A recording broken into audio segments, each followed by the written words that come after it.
përsëri në stinën e dimrit.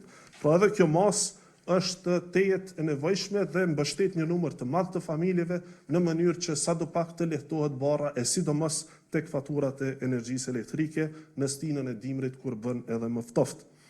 Kishim edhe masa të tjera, pra siç ishin ajo për shpronësimet, për projekte kyçe infrastrukturore, siç është rasti i lidhjes së komunës së Vitis me autostradën, apo edhe projekte tjera të ngjashme. Kishim edhe ndarjet që janë për subvencionimin e teksteve dhe materialeve mësimore për Ministrinë e Arsimit si kërkesë në vlerë për 2 milion euro e gjys, por edhe vendime të tjera pra që janë çdo herë në shërbim të qytetarëve. Unë po e ndërpres këtu, po ja kaloj fjalën edhe kolegës zonjës Arbriena Gafci, ministres së Arsimit, Shkencës, Teknologjisë, dhe pastaj mund të kemi edhe pyetje nëse ka nga ju. Faleminderit. Faleminderit shumë ministër, përshëndetje gjithë, faleminderit që po e ndjekni këtë konferencë. Pra, siç e vërejtë tashmë, u miratuan 2 vendime që kanë bëjnë me studentët në mbledhjen e sapo përfunduar të qeverisë, e para për ndarje të mbështetjes së njëhershme për të gjithë studentët, të cilët i plotësojnë kriteret saktësisht që janë të regjistruar si studentë dhe vijojnë vitin akademik 2025-2026, shumë e njëhershme prej 100 eurove.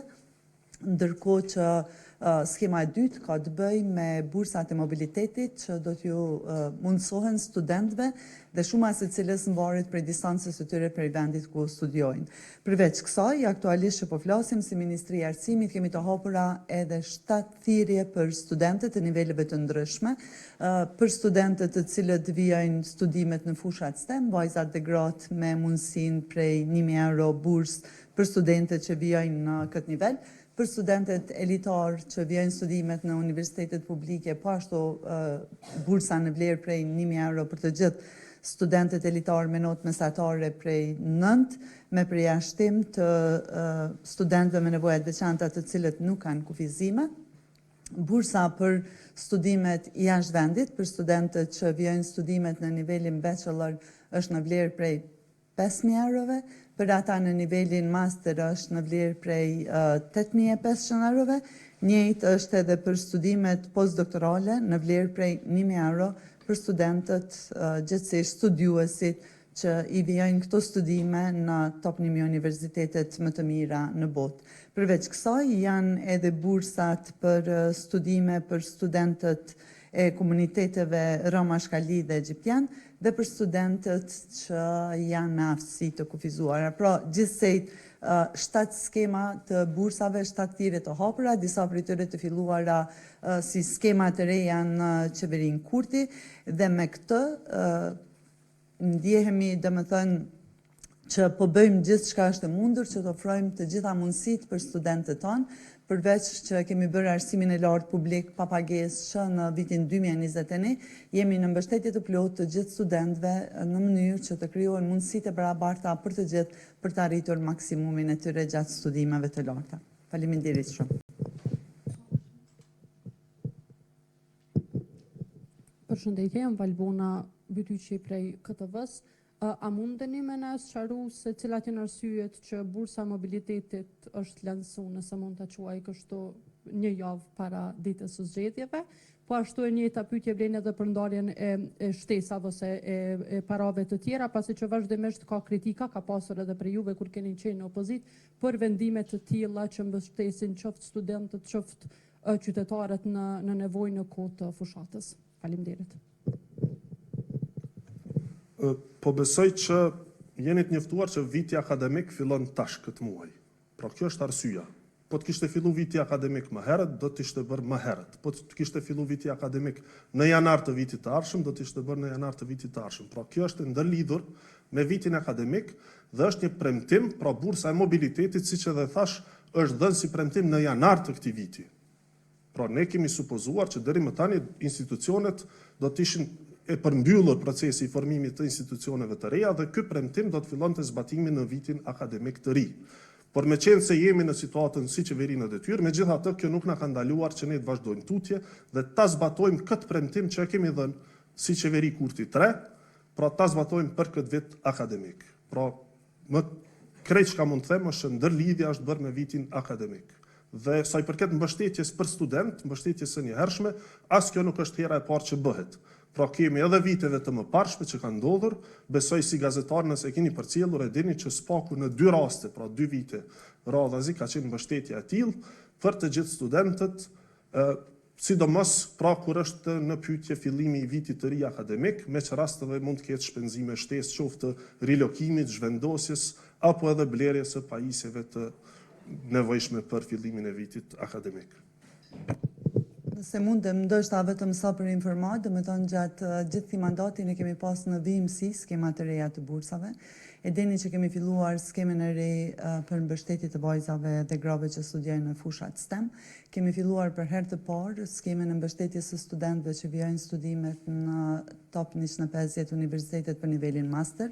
Kemi filluar skemen e re për mbështetjen e studentëve që vijojnë studimet në nivelin bachelor i jashtë vendit. Kemi filluar skemen për mbështetje të studentëve që studiojnë në gjuhë dhe letërsi shqipe, skemat për mbështetje të studentëve që janë të pabarabartë për shkak të rrethonave, për shembull të komuniteteve roma-shkali egjiptian apo edhe të studentëve me nevoja të veçanta. Pra janë një varg skemash të reja të cilat janë lancuar, filluan të zbatohen në tetor vit pas viti që nga viti 2021.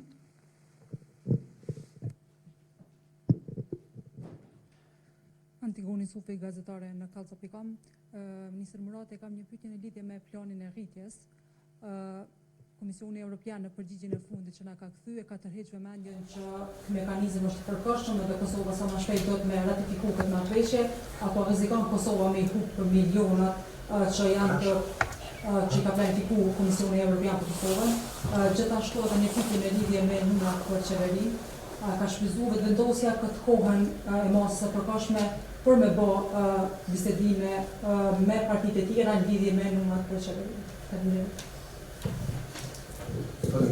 Sa i përket planit të rritjes, ne si qeveri kemi bërë një punë të jashtëzakonshme pra me gjithë ekipet stafin e administratës për ta përgatitur një paketë reformash që është vlerësuar lart edhe nga vetë Bashkimi Evropian. Pra kemi qenë të parët që kemi dorëzuar planin e rritjes. Mirë po tash, si që dini, pra situata është e tillë që nuk ka kuvend i cili mund të marrë vendime sa i përket ratifikimit të një pakoje të tillë. Ne si qeveri, kurdo që kuvendi është i gatshëm, jemi pra në gjendje ta dërgojmë, ta procedojmë tutje dhe të ratifikohet. Prandaj edhe një herë, kjo është thirrje për subjektet opozitare që t'i thirrin arsyes, t'i lënë inatet politike anash dhe të mbështesin pra formimin e institucioneve e të mos bëhen pjesë e bllokadës që siç e kemi parë deri më tani pra kanë bërçmos që ta zvarrisin procesin, që ta bllokojnë përgjatë rrugës, që të qesin kushte iracionale të panatyrshme përkundër ftesave tona në vazhdimsi, pra që të bëhemi bashkë, të lihen inatet politike anash. Ne e bëjmë një gjë të tillë, për shembull kur ishte rasti nën kryetarëve të kuvendit, as që e diskutuam atë punë, megjithse kishim çdo të drejtë, pra që edhe ne ta bënim të njëjtën gjë, pra të vendosnim kushtëzime sa i përket emrave të përveçshëm nga partitë opozitare për nënkryetar. Megjithatë, ne thamë që në interes të shtetit dhe që të mos vonohet edhe më tutje formimi i institucioneve, ne do të shkojmë tutje. Por pastaj e patë që tek nënkryetari i komunitetit që vjen nga komuniteti jo shumit serb, ishin partitë opozitare që ose nuk votuan fare, që shkelje kushtetutës, ose abstenuan për të gjithë kandidatët pa përjashtim. Gjë që gjithashtu pra nuk është, sipas gjykatës kushtetuese, nuk është veprim në interesin më të mirë të Republikës së Kosovës. Faleminderit. Drejton Sadiku për ATV-s. Zoti Murati, kur jemi te çështja e kuvendit, është muaj tetor dhe në këtë muaj do duhet që në kuvend të sillej projekt buxheti për vitin e ardhshëm, e ne nuk kemi ende kuvend të konstituar. Si ministër ndetyri financave, por edhe si deputet i kuvendit, a ju brengus fakti që po shkojmë drejt një kolapsi financiar nëse gëzojmë ta quajmë në mungesë të miratimit të buxhetit të ri, sa rrezikon kjo shtetin, edhe gjatë kësaj kohe a keni biseduar edhe me partitë të tjera që pas vendimit të fundit të gjykatës, pas që të nisë edhe seanca e radhës, të bëheni bashkë, fileni natat politike si ishte për një fakt mjaftueshëm, besoj që është i mjaftueshëm çështja e buxhetit. Faleminderit. Faleminderit shumë. Pyetje me vend, sa i përket buxhetit deri në fund të vitit, pra kemi buxhetin në fuqi, pra deri në 31 dhjetor, buxheti aktual është i mjaftueshëm, është i mirë planifikuar dhe po ekzekutohet. Kurse sa i përket buxhetit të vitit 2026, ne si qeveri do duhej pra që ta miratonim deri në fund të muajit tetor dhe ta dërgonim në kuvend për shqyrtim të mëtutjeshëm dhe miratim.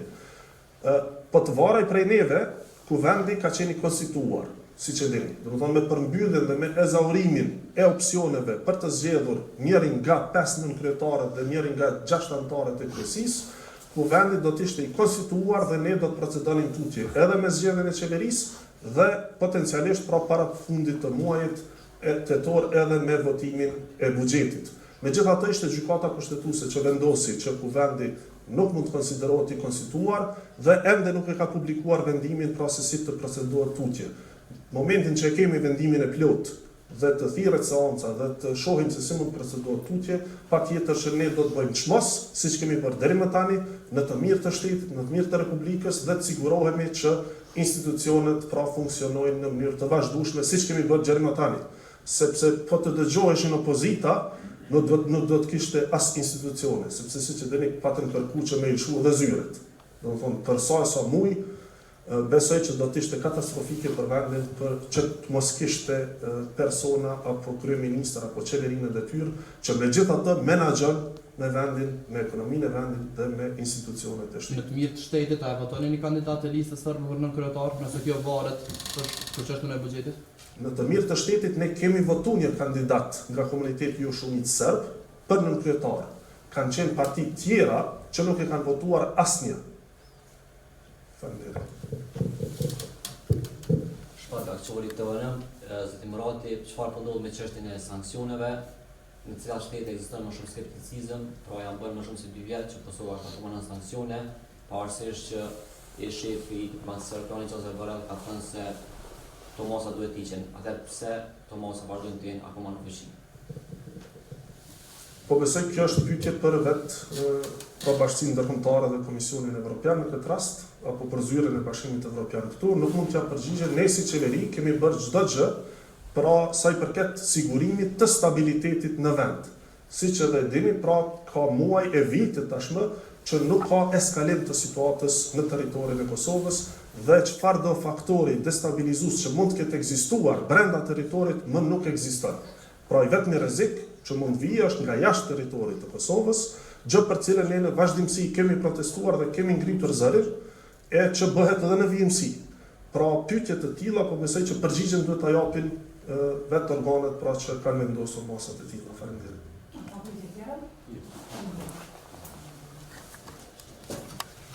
Faleminderit shumë, mirupafshim hera me tradhës. Faleminderit.